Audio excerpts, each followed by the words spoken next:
અને આજે વાત કરવી છે ચક્રવ્યૂહમાં વિનુભાઈની પૂર્વ મંત્રી રાજ્ય સરકારના અને સુરત શહેરના એ ધારાસભ્ય સુરતનું એક કતારગામ કે જ્યાંથી વિનુભાઈ વિધાનસભામાં પ્રતિનિધિત્વ કરે છે. ગત ટર્મમાં તેઓ સરકારમાં મંત્રી પણ રહી ચૂક્યા છે. સવાલ અહીંયા એ છે કે વિનુભાઈ ધારાસભ્ય છે અને એક જાહેર કાર્યક્રમમાં દીકરીઓની સુરક્ષાને લઈને સવાલ ઉઠાવી રહ્યા છે. એવું કહી રહ્યા છે કે દીકરીઓ હવે ડરવાની જરૂર નથી. હું બેઠો છું, વગર FIR તમામ કામો થવાના છે. આજ વાત કરવી છે વિનુભાઈ સાથે. વિનુભાઈને તમામ સવાલો પૂછવા છે કારણ કે સુરત શહેર ગુજરાતનું ધીરે ધીરે ક્રાઇમ કેપિટલ બની રહ્યું છે અને આ બધાની વચ્ચે એક ધારાસભ્યે બાંહેધરી કેમ લેવી પડે છે. સૌથી પહેલા એ નિવેદન સાંભળી લો કે જેમાં વિનુભાઈ શું કહી રહ્યા છે. અને તમારી ખાતરી માટે કે આ 8 વર્ષમાં કોઈ ગેંગ રહેવા દીધી નથી અને હજી કોઈ હોય ને તો બતાવજો મને. નકર અલગ અલગ નામથી ઘણી ગેંગો હતી અને એના છત્રછાયામાં અસામાજિક તત્વો બેન દીકરીઓ માટે છેડતી કરતા હતા. ગમે ત્યાં બેઠા બેઠા કરતા હતા. આ લોકોને વીણી વીણીને હજી વીણવાનું ચાલુ.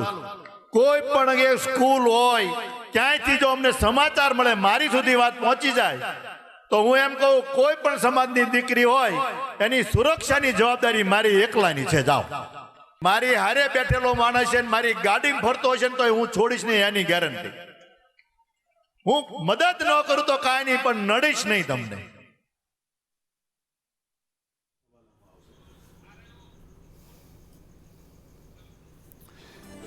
અને વિનુભાઈ કહી રહ્યા છે કે હું બેઠો છું, કાયદો અને વ્યવસ્થાની સ્થિતિ જોવાની જવાબદારી મારી છે, તમારે પોલીસ સ્ટેશનમાં જવાની જરૂર નથી. આ બધી જ વાત સારી છે, પરંતુ વિનુભાઈ મારી સાથે જોડાયા છે, સીધી વાતચીત કરવી છે એમની સાથે. વિનુભાઈ, સંદેશ ન્યૂઝ પર આપનું સ્વાગત છે.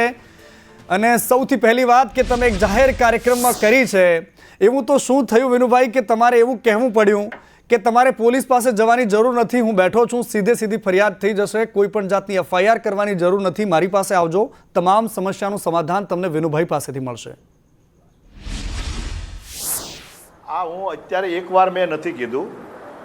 મેં આવું જ્યાં જ્યાં મહિલાઓની બેઠક હોય, વધારે સંખ્યા હોય, બેન દીકરીઓ, સોસાયટીની અંદર પણ હું નવરાત્રામાં જાઉં, કોઈ ધાર્મિક કાર્યક્રમમાં જાઉં, ત્યારે જ્યારે મારે 2 શબ્દ કહેવાના હોય તેમાં હું આ લોકોને જાગૃત કરવા માટે આ કહેતો હોઉં છું. અને કે ભાઈ તમારે આમાં આગળ આવવું જોઈએ. આને એકદમ એને ડર ના માર્યા.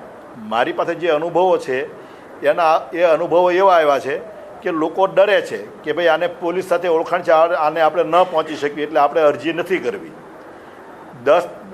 10મું ભણતી 11મું ભણતી દીકરી, 14 ને 15 વર્ષની દીકરીઓનો ખોફ મેં મારી નજર સામે જોયો છે. સરકાર ગમે એટલા પ્રયત્ન કરે પણ જો કોઈ અરજદાર ન આવે, જો કોઈ જાણકારી નહીં આપે તો શું થાય? એટલા માટે જાહેર જ્યારે હોય છે ત્યારે લોકોને જાગૃત કરવા માટે, એનો ડર હોય એની હિંમત વધારવા માટે કે લોકો બહાર આવે. અન્યથા શું બને છે કે અમુક ટાઈમ જૂનો થયા પછી અઘટિત ઘટનાઓ બને છે, જે મર્ડર થાય છે અથવા તો કોઈ આત્મહત્યા કરે છે, તો ત્યારે આપણે બધા જ લાગી જઈએ છીએ કે આને જાગૃતિ લાવવા માટે કોઈ કેન્ડલ માર્ક કરીએ છીએ જાગૃતિ લાવવા માટે. તો મારું તો એક સામાજિક રીતે પણ મારું દાયિત્વ છે અને એક ચૂંટાયેલા પ્રતિનિધિ તરીકે જે મેં અનુભવ કર્યો છે કે લોકોમાં આવું હોય છે કે માથા ભારે કોઈ માણસ હોય તો એની વિરુદ્ધમાં કોઈ અરજી ન કરે. અને એટલા માટે, અને બીજું કે અરજી કર્યા પછી ફરિયાદ નથી કરતા. ફરિયાદ થાય તો એક સામાજિક એવો આપણે એવો ઓઢીને બેઠા છીએ કે મારી દીકરીની બદનામી થાય તો શું થાય, મારી દીકરીનો પછી એન્ગેજમેન્ટ કરવું હોય, સંબંધ કરવો હોય તો મને તકલીફ પડે, એટલે FIR ફાડવાલ નથી. તો કાનૂન જે છે એ FIR ફાડ્યા પછી જ કાર્યવાહી કરે છે. અને અરજીના કામ ઉપર પણ કડક અને નિવેદનો કડક એને તપાસ કરવી હોય તો થઈ શકે. અને એટલા માટે મેં કીધું કે તમારે કોઈથી ડરવાની જરૂર નથી. કારણ કે 11માં મેં સ્કૂલ ઉપર જઈ અને જાતે પણ હું ગયેલો છું કોઈ વાર, અને મેં કોઈને પણ તો એને તો કોઈ કહેતું નથી. તો નાની ઉંમરના છોકરાઓ પણ આવું કરે છે કારણ કે એને ભાન નથી. અને એના કારણે જ્યારે એને રોકવામાં ન આવે, એને બોલાવી એને કડક શબ્દોમાં કહેવામાં ન આવે, પણ પોલીસ બિલકુલ અરજી વગર કઈ રીતે કામ કરે. એટલે મેં મારા પ્રવચનમાં કીધું હતું કે એક અરજીના આધાર ઉપર પણ તમારું કામ થઈ જશે. અને અરજીના આધાર ઉપર કેટલા કામો ઓલરેડી થાય જ છે કે ભાઈ અરજી કરી હોય ને બોલાવ્યા હોય અને પૂછ્યું હોય તો પેલો કહી દીધું કે ભાઈ સમાધાન કરી અમારે કાંઈ કરવું નથી, તો એક પ્રશ્નનો હલ થાય છે. આનો મતલબ તો એવો થાય વિનુભાઈ કે કાયદો નહીં પરંતુ સીધું વિનુભાઈ પાસે જવું પડે, અને પોલીસ કેટલી ફરિયાદો લે છે, કેટલા લોકોને ઠાલા વચનો આપીને પાછા મોકલવામાં આવે છે, કેટલા લોકો એક ફરિયાદ માટે કે FIR થઈ જાય એના માટે કેટલી વાર પગથિયા ઘસે છે, એ પણ સુરતના લોકો ખૂબ સારી રીતે જાણે છે. વિનુભાઈ, એનો મતલબ તો એવો થયો કે કાયદો બાજુમાં રહી ગયો. આવો વિનુભાઈ પાસે તમારું તમામ સમસ્યાનું સમાધાન અહીં જ મળી જશે તમને. નહીં, બિલકુલ નહીં. આનું અર્થઘટન બીજું કરવામાં આવે છે. મેં ચોખ્ખું કીધું છે કે પોલીસ જ આ કામ કરશે અને પોલીસ પાસે જ હું કામ કરાવું છું, પરંતુ પોલીસની પ્રજાની વચ્ચેની કડી હું બનું છું. લોકોને ડર છે કે પોલીસ અમારું લેશે કે નહીં. મારી જાણમાં મને એક પણ અનુભવ એવો મને બતાવો કે દીકરી બાબતમાં ફરિયાદ, મેં ઘણી જગ્યાએ એવું બન્યું છે કે પોલીસ ફરિયાદ લેવાલ હોય તો ફરિયાદ આપવાલ નથી, અને મેસેજ એવા આવે કે પોલીસ ફરિયાદ લેતી નથી, FIR ફાડતી નથી, FIR ફડાવવા નથી. મારી પાસે એવા હું તમને વ્યક્તિગત રીતે તમારા પત્રકારને પછી હું તમને વ્યક્તિગત પાલટી પાસે લઈ જઈશ કે પોલીસ ફરિયાદ લેવા છે ને ફરિયાદ કરતા નથી, અને એનો ડર છે આ. એટલે હું પબ્લિકને જે ફરિયાદી છે એને હું ખોટા નથી સમજતો, પણ કારણ કે સમાજમાં એવી મેન્ટાલિટી છે કે આપણું નામ બહાર આવે તો, એટલે મેં ખુલાસો કર્યો હતો કે કોઈનું અરજી કરજો, ખાલી તમારું નામ મારી બાજુવાળાની ખબર નહીં પડે, તમારી બાજુવાળા નહીં ખબર પડે. એટલે નહીં તો એમાંય ડર છે કે બધાને અમે જાશું તો ખબર પડશે તો. અને આવું મારા વિસ્તારના તમામ નાગરિકોને, બહેનોને હું આ કહું છું કે કોઈને ખબર નહીં પડે. તમને આબરૂની ડર હોય એ ડર ન રહે એટલા માટે મેં જાહેર મંચ ઉપરથી કીધું હતું. અને ખાલી તમે અરજી કરજો.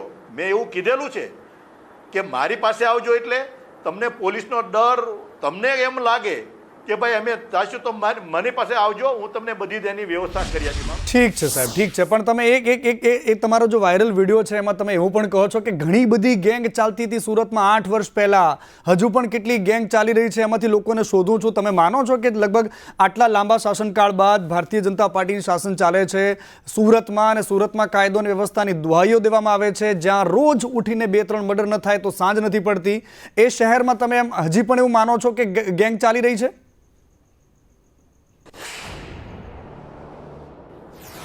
મેં એવું નથી કીધું, હજી તમે સાંભળી લો. હું જ કહું, હું શું બોલ્યો એ હું કહું આપને, હું બોલ્યો એ હું આપને કહું. મેં એવું કીધું કે 8 વર્ષ પહેલાં, અત્યારે નહીં, 8 વર્ષ પહેલાં જે અમુક જે ગેંગો હતી કે ઓળખાતી હતી, અને મારી અને આની પબ્લિક જાણે છે કે અમુક જે બહાર નીકળ્યા હતા થોડા એને ડામવાનું કામ કર્યું છે. કે અત્યારે એ નીકળતા હતા ને, જે અમુક લોકો પાદરા 1-2 ઘટનાઓ બની હતી, આપને જાણ માટે કહું, 7-8 વર્ષ પહેલાં, કે ગાડી કોઈકની ઉપર ચડાવી દીધી હોય ડાયરેક્ટ દુશ્મનાવટમાં, અથવા તો કોઈ 8-10-15 લોકો કોઈના બિલ્ડિંગમાં કે સોસાયટીમાં ઘૂસી, આવું 1-2 ઘટનાઓ બનેલી. અને એ નાની પરિચિત ગેંગો બનતી જતી, એને મેં ડામવાનું કામ કર્યું છે. એટલે આજે એક પણ નથી, અને એ નથી એનું કારણ ગુજરાત પોલીસ અને આ સરકાર. નહીં તો હું, મારી હેસિયત નથી વ્યક્તિગત રીતે કે હું આ કરાવી શકું, હું વ્યક્તિગત નથી કાંઈ, પણ આઈની પોલીસ. તમે પણ કહ્યું છે વિનુભાઈ, તમારો આખો વિડીયો અમે પણ સાંભળ્યો, ગુજરાતના દર્શકોએ પણ સાંભળ્યો, જેમાં તમે સ્પષ્ટ કહ્યું છે કે પહેલા ગેંગ હતી ને હજુ પણ એમાંથી કોઈક રહી ગયા છે, તેમને શોધી રહ્યો છો. મતલબ તમે પરોક્ષ રીતે સ્વીકારો છો કે ગેંગ ચાલે છે સુરતમાં?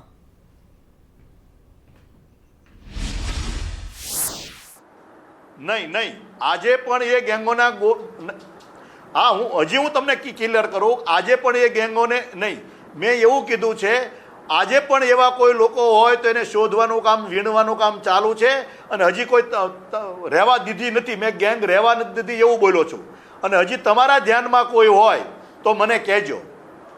રહેવા નથી દીધી એવું હું સ્પષ્ટ બોલ્યો છું. નહીં, હું તમને એક દાખલો આપી દઉં આ બધી વાતો પર. કતાર ગામની એક દીકરી છે સાહેબ, તમે જે વિધાનસભા વિસ્તારમાંથી ચૂંટણી લડો છો અને તમારો વિસ્તાર રહ્યો છે, એ દીકરી કે જે શિક્ષક છે, સ્કૂલમાં છોકરાઓને ભણાવવા જાય છે, તમે જે વાત કરો છો એની સાથે બિલકુલ એ તાલમેલ નથી થતો વિનુભાઈ. એ છોકરી એટલા માટે સુસાઇડ કરે છે, આત્મહત્યા કરે છે, કારણ કે એની પાછળ લુખ્ખાઓ હાથ ધોઈને પાછળ પડેલા, અને એ છોકરીએ મરવું પડે છે. એ તમારા વિસ્તારની દીકરી હતી, આ થોડા દિવસ પહેલાની જ ઘટના છે. મેં એટલા જ માટે તમને કહું છું કે જ્યારે ઘટના બની ત્યાં સુધી નથી પોલીસ સ્ટેશન કે નથી અમને ખબર, આવા દીકરીઓ ડરના માર્યા રહી ન જાય એટલા માટે જ મારે જાહેર મંચ ઉપરથી કહેવું પડ્યું છે કે આવું હોય તો આવજો. અને હું તો એવું પણ કહું છું કે તમને ડર લાગતો હોય, આમાં એવું છે કે સામાન્ય રીતે કોઈ નાનો મોટો પોલીસ મારી પાસે આવતા હોય કે સામાન્ય રીતે એમ કે આને પોલીસ હારે ઓળખાણ છે, હું એવું કહું છું કે ભાઈ ઓળખાણ હોય તો તમે ખોટો ડર રાખો છો. આમાં કોઈનું ચાલવાનું નથી. તમે એકવાર તમને એવું લાગતું તો અમારી પાસે આવી જાઓ, મારી પાસે હું બેઠો છું, તમારી હાથે તમારો ધારાસભ્ય તમે પોતે છો એવું માની લેજો. આવું પણ મેં મિટિંગમાં કીધું છે. તમારી તાકાત શું છે હું તમને બતાવું છું. તમારી તાકાત તમે અમને મત આપીને મોકલો છો તો આ તમારી તાકાત બની છે. એટલે તમે તમારી જાતને તમારી તાકાતને નાની નહીં સમજતા, આવું પણ હું મિટિંગોમાં કહું છું. તમે જ છો ધારાસભ્ય એવું તમે માનજો. અને તમારે ખુલ્લા મને એક ઘટના એવી હતી કે અમારે આ એક આંગણવાડી પાસે નાના છોકરાઓ, આમાં એવું હોય કે એ ઉગતા હોય, આ કેવું હોય કે 2-3 વર્ષમાં ઉભર્યા હોય અને એ બહારનું આવ્યું હોય, સરકારને પોલીસને ખબર ન હોય, તો ટિખલ કરતા હતા. એટલે મને ક્લાસીસવાળાએ મને કીધું કે સાહેબ અહીંયા આવું છે. એટલે મેં વાલીને બોલાવીને કીધું કે ભાઈ આમાં તમે અરજી આપો. શુકનવેલી બિલ્ડિંગના સભ્યો હતા અને એણે કીધું મારે અરજી નથી, મારે આમાં નથી પડવું. મેં એમના તોય પણ પોલીસને મેં કીધું કાંઈ બેસવા નહીં જોઈ. કાર્યવાહી તો શું, દીકરીઓને 12 કે 14 કે 15 વર્ષની દીકરીઓ ગભરાઈને જો આગળ ન આવે તો હું શું હાવ બેઠો રહું એવું કરું? પણ ગભરાય એવી સ્થિતિનું નિર્માણ જ કેમ થાય વિનુભાઈ? આજે પણ સાંજ પડે તો સુરતના રસ્તા ઉપર સ્કોર્પિયો નીકળે, મોંઘી ગાડીઓ નીકળે જેના કાળા કલરના કાચ હોય, અંદર શું રંધાય છે એનું કોઈને ખબર નથી. એ ઓટલા પર બેઠેલા લુખાઓ કે જે ગમે ત્યારે આવીને મારીને જતા રહે, કોઈને કશું જ ખબર નથી પડતી સુરતમાં. અને કતારગામની તમે વાત કરો તો સાંજ પડતા આવી ગાડીઓ નીકળી પડે છે. વિનુભાઈ, તમારા વિસ્તારની વાત છે આ? બિલકુલ આજે પણ હું કહું છું. અને બીજું આવા ગાડીઓના કલર, હું તમને હિન્દુ મિલન મંદિરના એક શિક્ષિકા બહેન હતા, હું નવરાત્રામાં ગયો અને આજ મેં ભાષણ આપ્યું હતું ત્યારે એણે મને એવું કીધું હતું કે અહીંયા કાસાનગર બસ સ્ટેન્ડ પાસે એક કોક રોમિયો ઊભો રહે છે, એ ટિખલ કરે છે અને એ સુધરતો નથી. અને એને આજે પણ હું એ બેન હારે મળાવરાવું, એને 24 કલાક પછી ત્યાં દેખાણો, આજે નથી દેખાણો. એટલે આવા કોઈ ગાડી હોય, કોઈ નંબર હોય, હું એવું પણ કહું છું ખાલી ગાડીના નંબર લઈ લો. એનો મતલબ એવો નથી કે ક્યારેય કોઈ નહીં નીકળે, પણ ગેંગ નામની કોઈ હોય તો એવું અત્યારે છે નહીં. અસામાજિક તત્વો કોઈ છાના છૂપી કોઈ કરતા હોય તો એના માટે હિંમત આવે બહેનોને, એટલા માટે અમારે કહેવું પડ્યું. બાકી કાયદો અને વ્યવસ્થા આજે કતારગામ નહીં, ઓલ ગુજરાતમાં દેશના અન્ય રાજ્યો કરતા સારામાં સારી છે. અને એનો મતલબ એવો નથી કે કોઈ ઘટના ન બને. ગુજરાતમાં તો કાયદોની વ્યવસ્થાની સ્થિતિ સારી છે, પરંતુ તમારા સુરત શહેરની સ્થિતિ બહુ જ ખરાબ છે વિનુભાઈ. કારણ કે એમાં પણ તમે જ્યારે કતારગામની જ વાત કરી રહ્યા છો તો હું તમને એક વાત એમાં એડ કરી દઉં. એક બિલ્ડર છે સુરતના જેની સરેઆમ હત્યા થઈ જાય છે, લુખ્ખા તત્વો આવે છે, મારી નાખે છે, જાહેરમાં મારી નાખે છે, ખૂબ બધો પ્રોટેસ્ટ થાય છે. અને તમે કાયદો અને વ્યવસ્થાની સારી હોવાની વાતો કરો છો, દુહાઈઓ આપો છો. તમારી પોલીસ સુરતની તમને તો શું લોકોને પણ નથી સાંભળતી. ખ્યાલ છે મને ખ્યાલ છે. એક મિનિટ, આખા વિશ્વની અંદર કે આખા દેશની અંદર કોઈ જગ્યાએ વ્યક્તિગત ઘટના ન બને એવું હું કહી ન શકું. હાલ એક દીકરાએ બાપાને મારી નાખ્યો તો એની માટે અગાઉ તો ખબર ન હોય. જે ક્રાઇમ કોને કહેવાય કે ક્રિમિનલ ગેંગો છે, એ જે ધંધો જ આ કરતી હોય એવું હોય મને બતાવો. આ વ્યક્તિગત આપસમાં ઝઘડો હતો અને એના કારણે આ ઘટના બની. હવે એની અંદર એની પહેલાં તો આપણે કંઈ રોકી શકતા નથી, પણ જે અસામાજિક તત્વો છે, નામચીન માફિયાઓ હોય એવો તમે મને બતાવો. હું એમ કહું છું ખુલ્લું કે કોઈ પણ માફિયાઓ, મેં મંચ ઉપર પણ કીધું ને આપના માધ્યમથી પણ હું આ કતારગામના લોકોને કહેવા માગું છું કે આવો કોઈ ગુંડો અસામાજિક બહાર ખુલ્લેઆમ કોઈ આવું કરતો હોય તો મારી સુધી પહોંચી જાઓ. અને આજે પણ હું કહું છું, હવે વ્યક્તિગત કોઈ ઝઘડો થયો અને કોઈ ઘટના બની ગઈ તો એને તો તમે કોઈ જગ્યાએ રોકી શકવા નથી, ઘરમાં પણ રોકી નથી શકવાના. ઘરમાં પણ એવી ઘટનાઓ બને છે, પરંતુ ક્રાઇમ ગ્રુપિંગ આયોજનબદ્ધ જે ક્રાઇમ થાય ને એ નહીં થવા જોઈએ. અચ્છા, તમે બહુ સારી વાત કરી, પણ નહીં થવા દો. તમે બધી વાત ઓકે માની લીધી તમારી વાત, પરંતુ એક વાત તમે કહ્યું કે ગેંગ હોય તો બતાવજો. તમે બીજી બાજુ તમારા નિવેદનમાં એમ પણ કહો છો કે ગેંગોને શોધી રહ્યો છું. આ બધાની વચ્ચે તમે એમ પણ કહ્યું કે કોઈ પોતાના ઘરમાં કોઈનું મર્ડર કરી નાખે છે તો પછી એ જવાબદારી અમારી કે સરકારની નથી રહેતી, આ ક્રાઇમની શ્રેણીમાં નથી આવતું. એનો મતલબ એવો છે કે ગમે ત્યારે ગમે તે વ્યક્તિ ઘર કંકાસમાં કોઈને મારી નાખે, પારિવારિક વિવાદ, જ્યારે મિલકતનો વિવાદ હોય એમાં કોઈનું મર્ડર કરી નાખે તો એમાં સરકારની કે પોલીસની કોઈ જ જાતની જવાબદારી નથી રહેતી. નહીં હજી તમે નહીં, નહીં, તમે આનું અર્થઘટન અવળું કરો છો તો હું તમને રોકી નથી શકતો. મારું એવું કહેવાનું છે કે ઇન્ટરનલ કોઈ ઝઘડો કરી અને કોઈ ઘટના બની ગઈ તો એને ક્રાઇમ કહેવાય, પણ એને રોકવા પહેલા એક ગુંડો નથી એટલે પહેલા રોકી નથી શકતા.